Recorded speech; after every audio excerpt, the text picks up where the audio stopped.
Hi, I'm Abbie Grotke from the Library of Congress, and I'm here to talk about our content case studies in the NDSA's Content Working Group.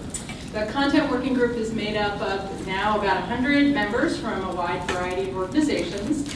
We have recently broken ourselves into 6 content teams: cultural heritage, government, news, media, and journalism, which is one, geospatial, science, math, technology, and medicine, and social sciences.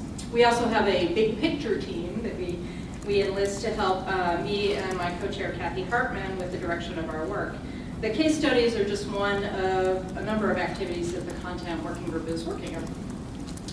So we have 4 main goals. Four main goals for doing the case studies. First, we wanted to share compelling stories that demonstrate the value of digital preservation in our communities. Secondly, we hope to engage members of the community in preservation of content outside of the NDSA, so raising awareness with other stakeholders. Third, we want to encourage the cultivation of relationships that could enable preservation. And finally, we are identifying actionable next steps to ensure that the content is preserved.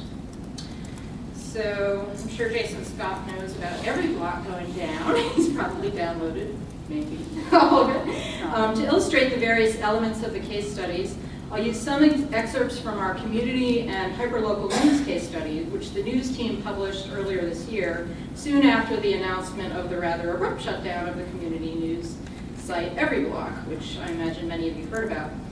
I know you can't read these little blocks of text, they're more for illustration, but we do have full case studies available online.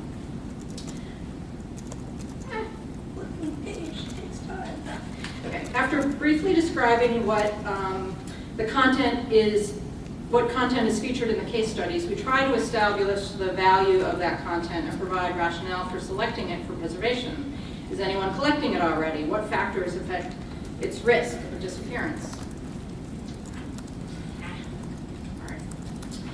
We document recognized opportunities for preserving this content. Are there workflows in the creation or distribution of content that present opportunities for preservation? Is recent news such as the demise of Everyblock or a local newspaper going all digital bringing attention to the issue? We are describing target audiences in the case studies, people who would find value in this content and how they might be engaged in the process of preservation. And we want to educate stakeholders. That's a key part of what we're doing here. How might NDSA or another organization raise awareness of stakeholders? These might include content creators, publishers, educators, librarians, researchers, donors, and others. We are identifying possible obstacles or risk factors. What barriers might there be for not only those who are trying to preserve the content, but also for users and creators, and what options are there for overcoming them?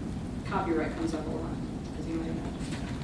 And finally, we've come up with some ideas about what we could do next as a community or as individual institutions to ensure that important content is preserved. Ideally, some of these will lead to future project or activities that would further the work.